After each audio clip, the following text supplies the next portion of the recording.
दो कमरों को बनाने के लिए कितना सीमेंट और कितना सैंड और प्लस कितना खर्चा आपका आने वाला है। तो इस वीडियो को पूरा लास्ट तक देखते रहना, मोस्ट इम्पोर्टेंट है।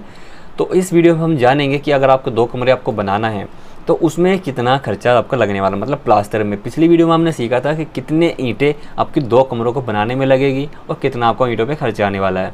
तो आज की वीडियो में हम सीखेंगे प्लास्टर में कितना आपका खर्चा आने वाला है।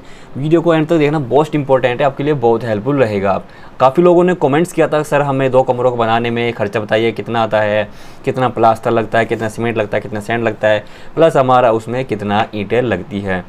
नेक्स्ट वीडियो में हम सिखा देंगे इसकी फ्लोर टाइल्स, तो फ्लोर टाइल्स भी अगर आपको लगानी है तो उसमें कितना आपको खर्चा आने वाला है। फ्लोर टाइल्स में आपको फ्लोर टाइल कितनी लगेगी, प्लस उसमें कितना आपका रेता लगेगा, कितना आपका सीमेंट लगेगा, कितना आपका लेबर पे खर्चा आने वाला है। तो वीडियो को देखते रहना आप, ठीक है।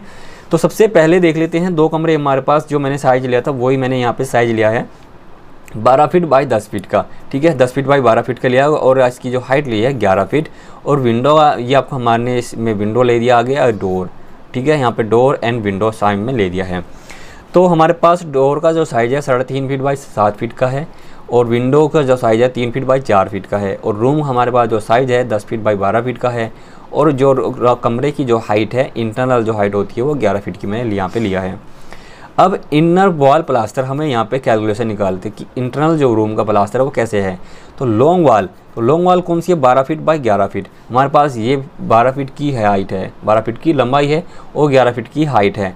देखिए जो हाइट हो जाती है, अगर नीचे आपने क्या लगाया स्कार्टिंग, अगर आपने नीचे स्कार्टिंग लगाई है तो वो घट जाता है, ठीक है। स्कार्टिंग जो 4 से 4 इंची होती है, फिर 5 इंच 6 इंच जो भी है उसकी स्कार्टिंग, वो स्कार्टिंग घट जाती है। अगर इंटरनल जो हाइट है रूम की 11 फीट है तो वहाँ पे से 4 इंची लेस हो जाएगा, तो वो अप्रोक्स आप कहते हैं 0.33, तो लगभग आपका 0.66 आपका वहाँ पे रह जाता है, ठीक है।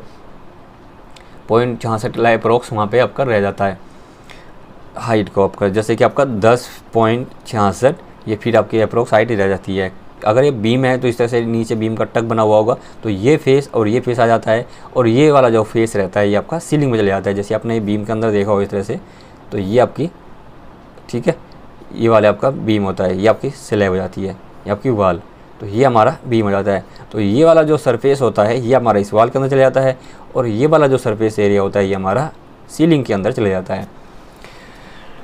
तो स्कार्टिंग मैंने, ठीक है, इसमें कोई मैंने स्कार्टिंग ली है। यहाँ पे आप प्रीलिमिनरी एस्टीमेट बना रहे हो, कोई आप बिलिंग नहीं कर रहे, कोई डिटेल एस्टीमेट नहीं बना रहे। यहाँ पे एक अप्रोक्स एस्टीमेट आपको निकालना है कि आपको मिनिमम आपका इतना खर्चा आपका लगने वाला है, इतनी मिनिमम इतना प्लस आपको लग जाएगा। तो आप पूरी की पूरी बार भी यहाँ पे अप्रोक्स ले सकते हो कि थोड़ा बहुत कम ज़्यादा यहाँ पे हो जाता है। तो 12 फीट बाई 11 फीट का मैंने अप्रोक्स 12 फीट की कमरा है चौड़ाई और 11 फीट की हाइट है। और कितना है साइज, 1 2 3 एंड 4 सरफेस है, 1 2 3 और 4 है, तो 4 हो जाते हैं। जब हम तीनों को गुना कर लेते हैं 528 स्क्वायर फीट एरिया हो जाता है। मतलब इस वाल का दो चारों वाल का एरिया जोड़ लेते हैं 528 स्क्वायर फीट हो जाता है। अब हम शॉर्ट वाल की बात करें, शॉर्ट वाल कौन सी होता है, ये वाला जो सरफेस होता है। तो 10 फीट बाहर 11 फीट, 10 फीट की इसकी चौड़ाई होती है और 11 फीट की इसकी गहराई। तो कितना 10 फीट बाई 11 फीट का है। और कितनी हमारे पास 4, एक सरफेस 1 2 3 4, मतलब ये इंटरनल की बात करें तो 4 सरफेस हो जाते हैं, तो 484 फीट स्क्वायर हो जाता है।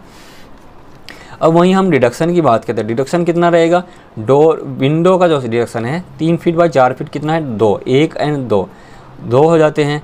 और डोर का 1 और 2 साइज हो जाते हैं। ये हमारे पास इंटरनल का प्लास्टर का एरिया जाता है, मतलब 73 स्क्वायर फीट हमारा लेस हो जाएगा और ये हमारा प्लस हो जाता है। इसमें से इस एरिया में से हम लेस कर देते हैं 73 स्क्वायर फीट, ठीक है। तो ये हमारे पास जब हम इसमें से ये 73 लेस कर लेंगे तो 940 स्क्वायर फीट हमारे पास ये बचता है।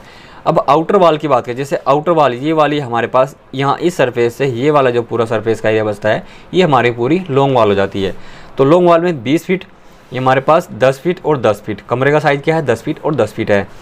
तो 4.5 इंची की वाल, ये वाली जो वाल है ये 4.5 इंची की है। 18 इंची का साइज है, 9 इंची ये वाल हो जाती है, 9 इंची है, 9 9 18 में कितना है 12 और 6 इंची, मतलब हमारे पास 1.5 फीट हो जाता है। तो 1.5 फीट ही हो जाता है, 1.5 फीट और 20 21.5 फीट, 21.5 फीट हो जाता है, 21.5 फीट।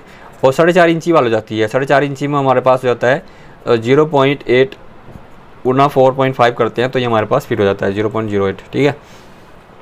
तो 21.85 हो जाता है अप्रोक्स 21.85। तो गुना 12 फीट, 12 फीट कैसे होगा, 11 फीट गुना 6 इंची गुना 6 इंची। मैंने कैसे लिया ये, तो 6 इंची की जो स्लैब है आपकी, जो थिकनेस है स्लैब की 6 इंची की, ये आउटर में है 6 इंची की स्लैब की थिकनेस, बाहर चले जाता है। और 6 इंची हमारे पास जैसे फ्लोर होता है, फ्लोर से कम आप 6 इंची तो ऊपर तो रखोगे ही आप, फ्लोर जो फ्लोर होता है कम से कम आप 6 इंची तो ऊपर रखोगे, ये वाला जो स्टेप बनाता है, ठीक है। अगर ग्राउंड फ्लोर है, फर्स्ट फ्लोर है, अप्रोक्स मैंने 6 इंची लिया है। तो यहाँ से ये वाली जो पूरा हो गया ये 12 फीट, 6 इंची प्लस 6 इंची मतलब 12 फीट का मैंने यहाँ पे ले लिया है, ठीक है। तो अप्रोक्स कितना हो गया ये, जब हम दोनों को गुना कर लेते हैं, इसको गुना कर लेते हैं, गुना 2 वाल है, एक वाल और बैक साइड की वाल, तो कितना हो जाता है हमारे पास 524 फीट स्क्वायर हो जाता है। अब वहीं हम बात करते हैं शॉर्ट वाल की। शॉर्ट वाल कौन सा होता है, ये वाली वाल, ये वाला फेस एंड ये वाला फेस। तो कितना हो जाता है 12 फीट बाई 12 फीट का है, तो कितना है 2। जैसे कि हमारे पास 12 फीट की चौड़ाई है, 12 फीट की यहाँ पे ये चौड़ाई होता है, क्योंकि इंटरनल में आएगी, क्योंकि हमने ये आउटर में 9 इंची ले लिया, पूरे पार के फेस में ले लिया है। तो ये भी हमारे पास जैसे 12 ये हमारे पास 12 फीट है, तो 9 इंची ये भी जुड़ जाएगा हमारा, 9 इंची 9 इंची। तो अप्रोक्स कितना हो जाएगा यहाँ पे, ये लगभग 12 प्लस 9 18 इंची, तो ये लगभग 13.5 फीट हो जाता है। ये 13.5 फीट यहाँ पे अप्रोक्स हो जाता है, 12 13.5 यहाँ पे हो जाता है, ये 13.5 13.5 फीट और गुना 12 फीट की हाइट, ये वाली जो 11 फीट 6 इंची प्लस 6 इंची 12 फीट हो जाता है। तो जब हम दोनों गुना के 288 फीट स्क्वायर हो जाता है, ठीक है। तो ये निकाल लेते हैं। अगर आप मोटा मोटा में जाएंगे तो अब जैसे कि हमने यहाँ पे अप्रोक्स मोटा मोटी पे जाएंगे, तो अप्रोक्स निकालने के लिए जैसे कि यहाँ पे ये 4 है लॉन्ग वाल, जैसे कि हम पूरा आउटर निकाल लेते हैं। पूरा आउटर निकालने के लिए जैसे कि हमारे पास 12 ये हमारे पास लॉन्ग वाल एक, जैसे लॉन्ग वाल थी 12 फीट बाई 11 फीट का, ये हमारे पास 12 है, ये 11 है। तो एक फिर आउटर का भी इंटर का भी 1 2 3 4 5 6, तो यहाँ पे ये 6 हो जाएंगे। अगर आप अप्रोक्स मतलब जल्दी में थोड़ा और निकालेंगे तो ये 6 सरफेस हो जाएंगे, यहीं से आप निकालेंगे। तो शॉर्ट वाल है, जैसे हमारी शॉर्ट वाल है 10 फीट बाई 11 फीट का, तो 1 2 3 4 5 6 7 8 मतलब 2 फेस इसको जाते हैं इंटरनल एंड आउटर, 2 2 4 2 6 2 8। तो यहाँ पे हम कितना करेंगे, फिर उसके बाद 8 कर देते हैं यहाँ पे। तो ये हमारे पास यहाँ से ही हम किसको कैलकुलेशन निकाल लेंगे थोड़ा जल्दी से। तो ये हम डिडक्शन करते हैं डोर और विंडो का साइज़। आउटर में भी हमने डोर विंडो को डिडक्शन कर लिया, तो ये हमारे पास 24 feet square 3 feet by 4 feet, ये हमारे पास 3 फीट की चौड़ाई हो जाती है, और ये जो गहराई हो जाती है हमारे पास 4 फीट। तो 3 फीट और 4 फीट ये हम डिडक्शन करते हैं आउटर वाले, ये मतलब बाहर का फेस से। तो ये हो जाता है हमारे पास 24 फीट स्क्वायर, ये हमारे पास 49 फीट स्क्वायर। जब हम दोनों को प्लस कर लेते हैं और इस एरिया में से इस एरिया ये वाला प्लस ये प्लस करने पर 812 स्क्वायर फीट आ जाता है। मतलब टोटल एरिया कितना है, ग्रोस एरिया ग्रोस, ठीक है 812। जब हम इसको 73 लेस कर देंगे तो हमारे पास नेट एरिया बचता है 740 अप्रोक्स 740 फीट स्क्वायर। अब सीलिंग का प्लास्टर हम निकालते हैं, सीलिंग में कितना लगेगा। तो सीलिंग में हमारे पास 10 फीट 12 फीट, मतलब हमारे पास कमरे का साइज़ है भाई 10 फीट बाई 12 फीट का। तो कितने कमरे हैं हमारे पास, 1 और 2, तो 2 हो जाते हैं। तो 2 कमरे हैं, तो कितना हो जाता है, तो 120 गुना 2 240 फीट स्क्वायर हो जाता है। अब टोटल नेट एरिया हम निकाल लेते हैं। तो ये हमारे पास इंटरनल का है, ये हमारे पास सीलिंग का हो जाता है, और ये हमारे पास ये आउटर वाल का हो जाता है। यहाँ पे हमने आउटर वाल का निकाला था। जब हम तीनों को प्लस कर लेते हैं तो हमारे पास 920 स्क्वायर फीट अप्रोक्स हो जाता है। तो 920 को हम स्क्वायर मीटर में निकालते हैं तो 178.5 स्क्वायर मीटर अप्रोक्स ये एरिया बन जाता है। मीटर में हम कन्वर्ट करेंगे, क्यों किया ये मैं आपको बता देता हूँ, ठीक है। तो आउटर वाल हमारे पास जो प्लास्टर की जो थिकनेस लेते हैं 12 से 15 mm लेते हैं, ठीक है। आउटर वाल जो रफ सरफेस होता है, रफ सरफेस को ही हम आउटर वाल बोला जाता है, ठीक है। तो रफ सरफेस में हमने 12 से 15 mm अप्रोक्स लेते हैं, स्टैंडर्ड है। जो इनर वाल होते हैं उसमें 10 से 12 mm लेते हैं, ये स्टैंडर्ड होता है थिकनेस। आपसे पूछते हैं तो ये आपको बताना है।